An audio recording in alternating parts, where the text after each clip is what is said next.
What is going on in Oyo State? What is happening in Ibadan? Something is brewing and it's not looking good.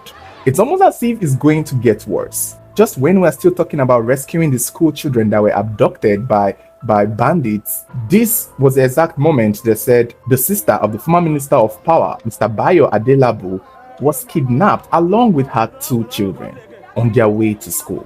And as if this is not enough, we are also hearing that sometime yesterday, on Tuesday, the 2nd of June 2026, suspected gunmen attacked immigration office in Ogbomosho in Oyo State just to steal the guns in their possession. And this happened while office duties were still ongoing. The men there were overpowered and the gunmen carted away with all the guns and all the ammunition in the hands of these officers. Who were these gunmen and why are they stealing weapons and what are they planning to do with these weapons? It's almost as if all these attacks that are ongoing is like a puzzle to something that we are yet to even see the full picture. Not to talk about the upcoming election, and I don't know if these are just schemes or political traps to distract, confuse, or maybe persuade people to vote a certain way. I don't know. I can't tell because these attacks are starting to look like little pieces of a larger picture.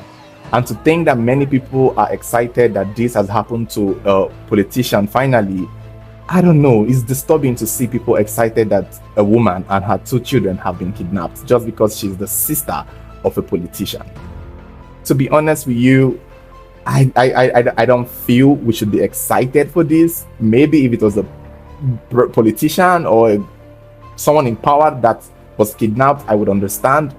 But the fact that this is just a sister to somebody who is not even in office as we speak, and people are excited about it, is just where I feel like we are losing it as a country. I understand that, yes, the kidnapping has been ongoing and a lot of politicians are not doing enough, and we think that, okay, finally that is reaching them in their doorstep, maybe they will pay more attention. But I don't think that's the case. I don't believe this will change anything because, again, for all we know, this might just be a scheme to distract us or to stop him from running for governor, because I hear the man is also trying to run for governorship in Oyo State. So this could be his fellow politicians, trying to persuade him or bully him into not running for governorship. I don't know if that is a possibility. I'm not sure. But that is one way to look at it. But there is no way that this woman and her children were not targeted. This is not random. Most of the kidnapping are usually random, but this looks targeted and this looks deliberate. And I do hope the kids are fine and the woman and her children are brought back, because this is not something that should be happening to anybody. You can be happy all you want, you can dance all you want, but there's a woman and there are little children involved here, and it should not be happening to anybody at all. At the same time, the governor of Oyo State needs to start looking at their country, because these attacks are starting to look like we will not see the end of it. And the fact that these gunmen have stolen weapons lets you know that they are going to use that weapon for something else, something more. Something else is going to happen. Because why are they going to steal weapons? Why? How did they know the weapons were there? Somebody tipped them off. How did they know where to go? And they didn't even kill anybody when they went to steal the weapons. That's how you know that there's a chance that the government in Oyo State has been compromised. It's not looking good. We all need to be worried. We all need to be worried.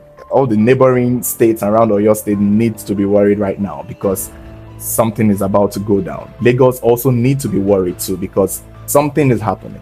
During election period like this, we start to see things that just happen for no reason. And I do hope our government is paying attention, because I feel like people are plotting, planning, and all these attacks are not just random, they are deliberate. I just don't know what the big picture is.